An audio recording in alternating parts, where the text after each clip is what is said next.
দল মত নির্বিশেষে কে কোন দল করছে, কে কোন ধর্ম অবলম্বন করছে, কে কার অনুসারী আছে, কোনো কিছুই এই কার্ড প্রাপ্তির পথে বাধা হবে না। এটা বর্তমান সরকারের একটি অনেক বড় সাফল্য। সিলন টি রপ্তানিতে শীর্ষে। ইতিমধ্যে সকাল থেকে বিকেল পর্যন্ত যে ২৫০০ টাকা প্রত্যেকের ব্যাংক অ্যাকাউন্টে অথবা মোবাইল ওয়ালেটে পৌঁছে গেছে, তাদের অনেকের কাছ থেকে আমি টেলিফোন পেয়েছি যে তারা কার্ড পেয়েছে, আমরা কেন পেলাম না, তারা টাকা পেয়েছে, আমরা কেন পেলাম না। এখানে আপনাদেরকে একটি বিষয় পরিষ্কার করতে হবে, এই কার্ডটি ক্রমান্বয়ে আমরা সকলে পাবো, আমিও পাবো। এই কার্ডের অধিকারী আমিও, আমার পাশে বসে আছেন জেলা প্রশাসক মহোদয় আসমা আপা, তিনি এই কার্ডটি পাবেন, কিন্তু এটি পর্যায়ক্রমে আসবে। আমরা 5টি ভাগে ভাগ করেছি, যাদের অত্যন্ত বেশি প্রয়োজন, যাদের মোটামুটি প্রয়োজন, যাদের এখন হলে চলে, যাদের না হলেও চলে, আবার যাদের এই কার্ডের কোনো প্রয়োজন নেই।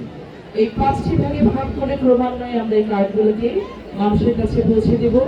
এই মুহূর্তে লালপুর উপজেলার 2 নম্বর শিরদি ইউনিয়নের 9 নম্বর ওয়ার্ডে যে মানুষগুলোর জন্য অত্যন্ত প্রয়োজনীয়, তাদের কাছে এই কার্ডগুলো পৌঁছে গেছে, কার্ডের টাকাটিও পৌঁছে গেছে।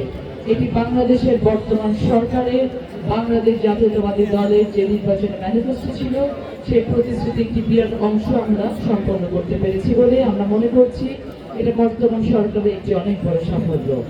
আমি আপনাদেরকে কথা দিতে চাই, আমি আপনাদেরকে আশ্বস্ত করতে চাই, দল মত নির্বিশেষে কে কোন দল করছে, কে কোন ধর্ম অবলম্বন করছে, কে কার অনুসারী আছে, কোনো কিছুই এই কার্ড প্রাপ্তির পথে বাধা হবে না।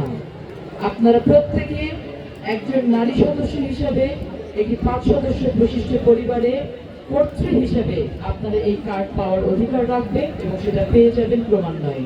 খালি আপনাদেরকে একটু ধৈর্য ধরতে হবে। আমরা জানি, আমরা বিশ্বাস করি, লালপুর বাগানপাড়া উপজেলা সহ নাটোরের 4টি যে আসন রয়েছে, রাজশাহী বিভাগের যে 8টি জেলা রয়েছে, সবগুলোতে ক্রমান্বয়ে এই কার্ডের কাজ শুরু হবে এবং এই কার্ড পৌঁছে যাবে, উপকারভোগীরা টাকা পেয়ে যাবে। সারা বাংলাদেশে একযোগে যখন এই কাজ শুরু হবে, তখন এটি একটি অত্যন্ত গুরুত্বপূর্ণ ভূমিকা রাখবে বাংলাদেশের অর্থনীতিকে চালিত করে রাখতে। এবং যখন আমরা একটি পরিবারের নারীকে অর্থনৈতিকভাবে স্বাবলম্বী করতে পারবো, পরিবারের নারী সদস্যকে মানসিকভাবে স্বাবলম্বী করতে পারবো, তখন কিন্তু আমরা এগিয়ে যেতে পারবো। আমি আর বেশি কথা বাড়াবো না। আজকে সকালে আপনারা দেখেছেন গণপ্রজাতন্ত্রী বাংলাদেশ সরকারের মাননীয় প্রধানমন্ত্রী করাইল বস্তি সংলগ্ন TNT মাঠ থেকে এই ফ্যামিলি কার্ডের শুভ উদ্বোধন করেছেন এবং তারপর থেকে সারা বাংলাদেশে এই পাইলট প্রজেক্টের যারা আওতায় এসেছেন প্রত্যেকের কাছে ফ্যামিলি কার্ডের ২৫০০ টাকা পৌঁছে গেছে।